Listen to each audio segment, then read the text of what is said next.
Star Citizen just released two awesome ships, kicking off the start of this year's Intergalactic Aerospace Expo and Free Fly event. This is one of the year's biggest events for Star Citizen, where anyone can make an account and play the game for free.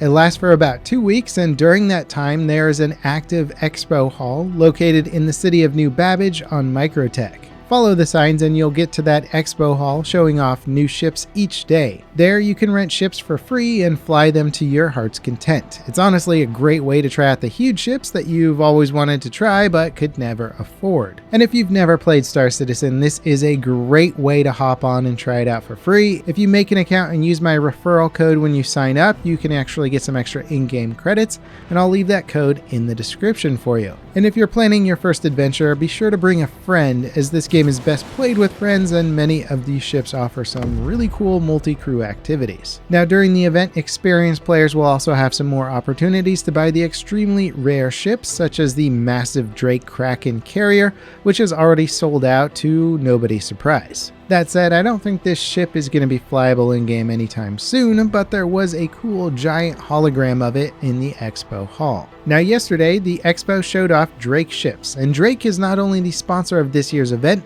but the two brand spanking new ships are the Drake Corsair and the Drake Cutter, and I gotta say, they are awesome. The nice thing about getting new ships right now is that they are designed with a lot more gameplay knowledge and thus incorporate a lot of what players actually want from a ship and learn a lot from previous ships. And they usually offer improved functionality and layouts. Drake in general makes some of the most popular ships in the verse, and I think their Corsair has a real chance to become the new multi-crew powerhouse in the verse. This awesome ship is designed for a crew of 4. It's comically branded as an exploration ship, but the insane complement of weapons suggests that it's flexible within that role. The running joke being that it's designed to explore your cargo after blowing you to pieces. Drake is generally thought of as the go-to manufacturer for people up to no good, and the Corsair fits that bill amazingly. The pilot has control of 4 size 4 gimbaled weapons plus another 2 gimbaled size 3s.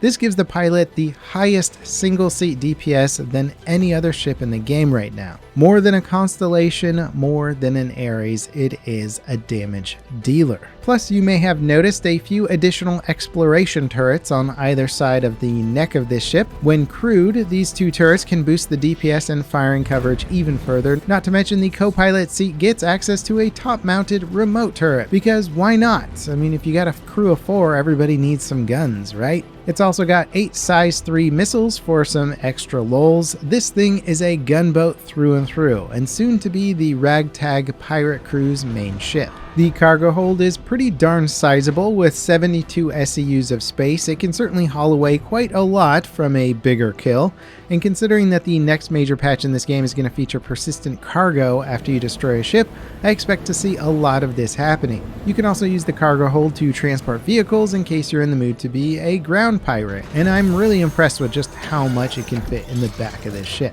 Now, I don't think a lot of players realize that a new sizable ship in Star Citizen, it's like getting a whole new level or a giant map in another game. The amount of detail and work that goes into these ships is huge. I would say it's probably more than getting a whole new level for a game. It really is a huge amount of detail work that goes into these things, and the interior of this ship is just so absolutely Drake. Luxury is not high up on the Drake design board. The crew quarters are minimal. There's tons of exposed cabling, clunky monitor placement, some on the ground in the cockpit, which is very funny, and very little wasted space in general. Even the docking collar room doubles as a storage room with weapon racks and suit lockers. All your necessities before going on a little bit of a boarding mission.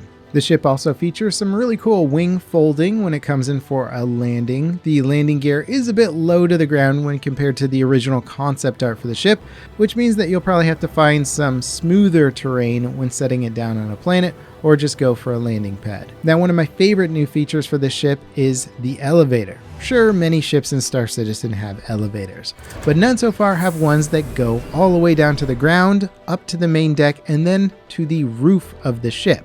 This is honestly a super cool feature, and I would imagine it's going to be very useful when having to, say, repair on top of your ship while you're landed on a planet.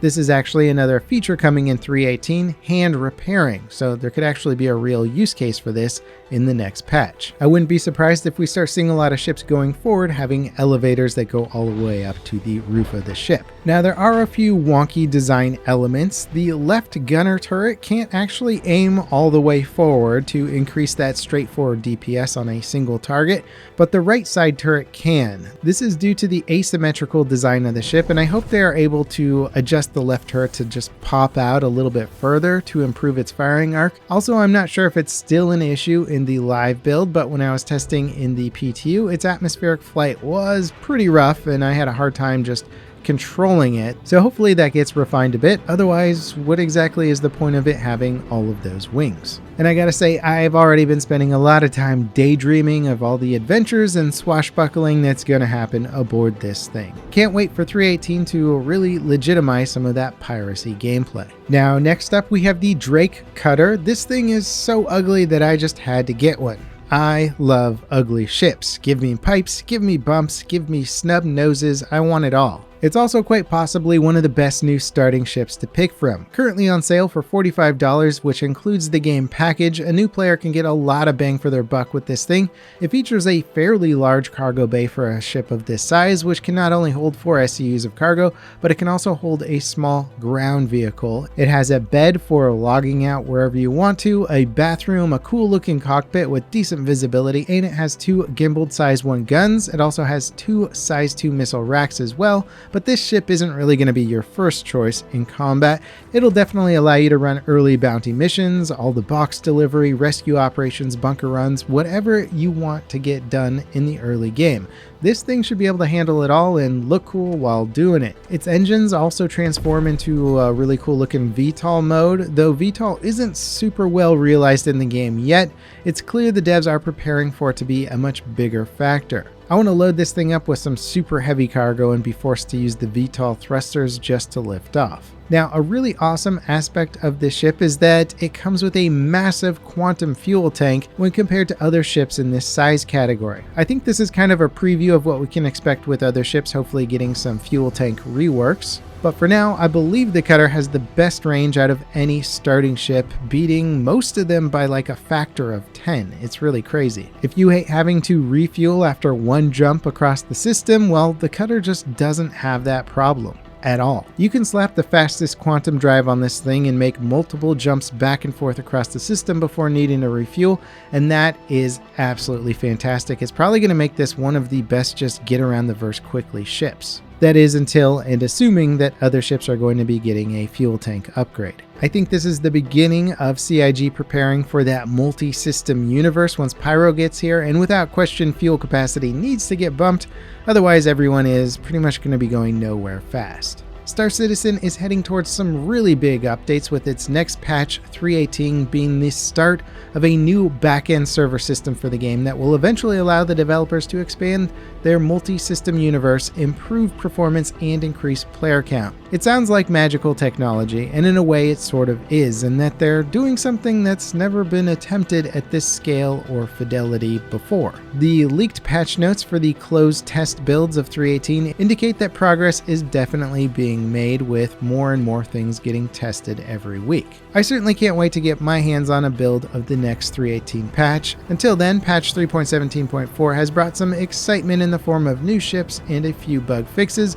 I wish the devs all the luck in the world on their journey towards server meshing, and I personally can't wait to see what the next era of this game brings. In the meantime, I need to go blow some stuff up in my Corsair. Now, if you're curious about Star Citizen or just getting into the game and you want to watch a video about everything I wish I knew before getting into Star Citizen, check out this video. Hopefully it alleviates some of those early game struggles, and as always, thanks for watching. This is Level Cap, signing off.